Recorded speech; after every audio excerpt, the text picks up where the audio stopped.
Assalamualaikum warahmatullahi wabarakatuh. Allahumma salli ala Muhammad wa ala ali Muhammad.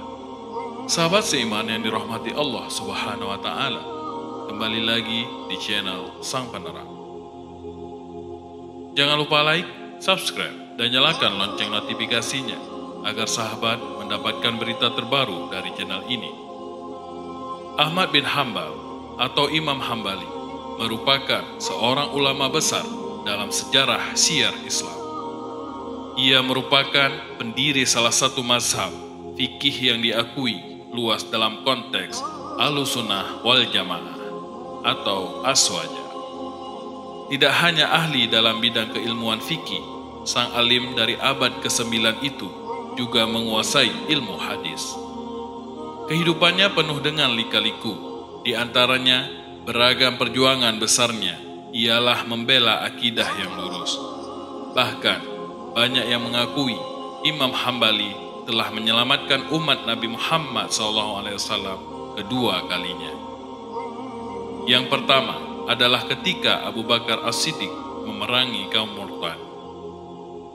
Peran yang dijalani ulama kelahiran Baghdad, Irak itu menyerukan dengan lantang akidah yang benar.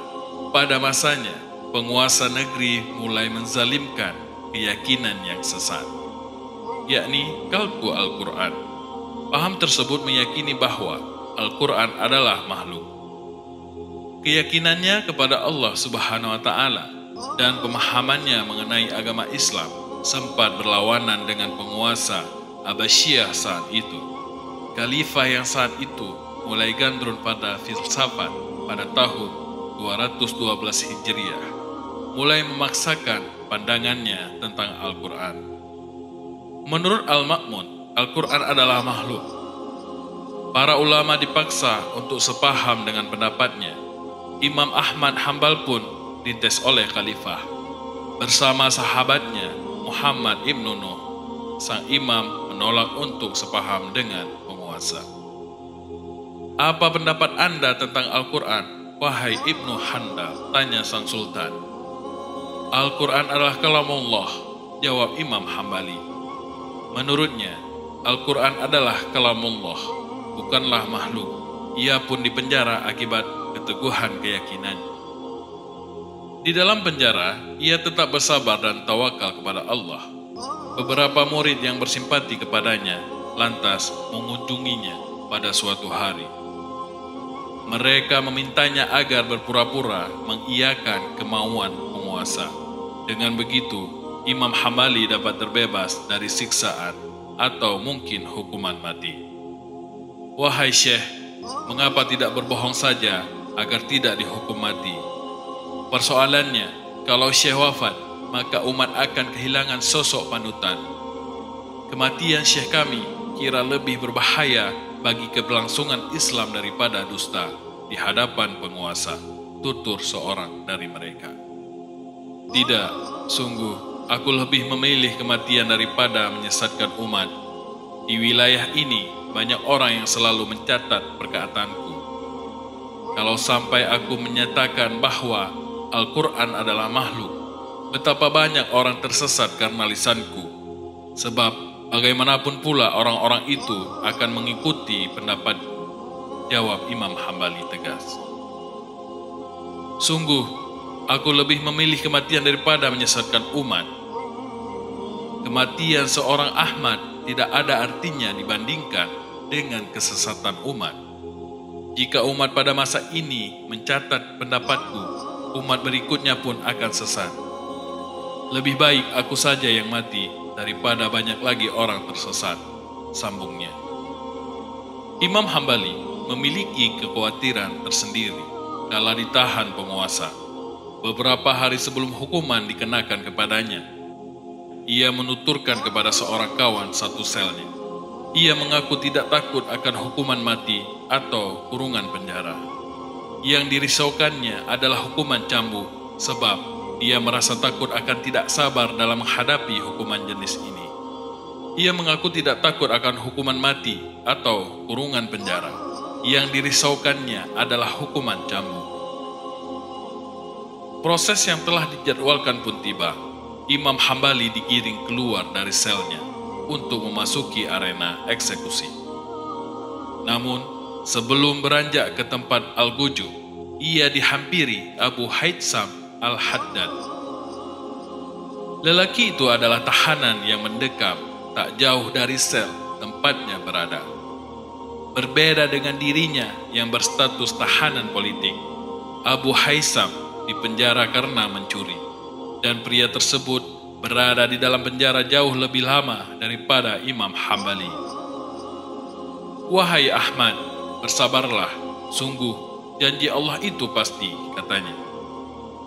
"Wahai Abu Haitsam, ketahuilah bahwa aku tidak takut di penjara, sebab penjara dan rumahku sama saja. Aku pun tak takut dipancung, yang kutakutkan adalah dipaksa dengan cambukan," ujar Imam Hambali. "Wahai Ahmad, punggung dan diriku sebagai tumbusan untukmu. Dengarkanlah, aku adalah Abu Haitsam. Sebelum ditangkap, kuhabiskan setiap hari dengan membuat rusuh, mabuk-mabukan, dan mencuri. Pada hari pertama ditahan, Al-Gojo mencambukku 100 kali. Tidak ada rasa sakit sesudah itu," tuturnya. Amirul Mukminin kemudian memvonisku dengan hukuman 8.000 cambukan secara berkala. "Aku seorang kriminal dengan masa lalu penuh dosa, bisa bertahan bila aku bisa bersabar dengan cambukan itu di jalan maksiat. Maka engkau bersabarlah terhadapnya di jalan Ar-Rahman," sambungnya lagi. Kata-kata itu menyalakan semangat dalam diri Imam Hambali. Ia pun tidak lagi mengkhawatirkan sabetan cemati yang akan mendera punggungnya. Setelah mengucapkan terima kasih, ia pun berpamitan dengan Abu Haitsam. Karena nasihat berharga itulah, Imam Ahmad sering mendoakan dan menyebut-nyebut nama Abu Haitsam. Karena nasihat berharga itu, Imam Ahmad sering mendoakan dan menyebut-nyebut nama Abu Haitsam. Akhirnya, seorang putranya yang bernama Abdullah menanyakan hal itu, maka disampaikan tentang kisah di atas.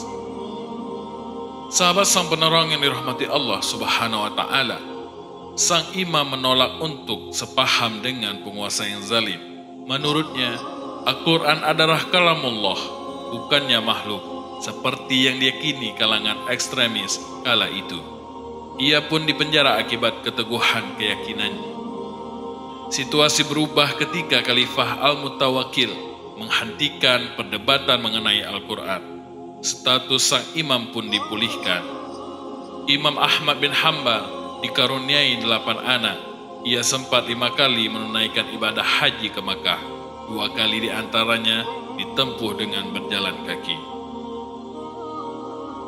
Setelah 9 hari sakit, pada Jumat, tanggal 12 Rabiul Awal, tahun 241 Hijriah, di usianya yang ke-77, sang imam tutup usia di kota Baghdad, Irak.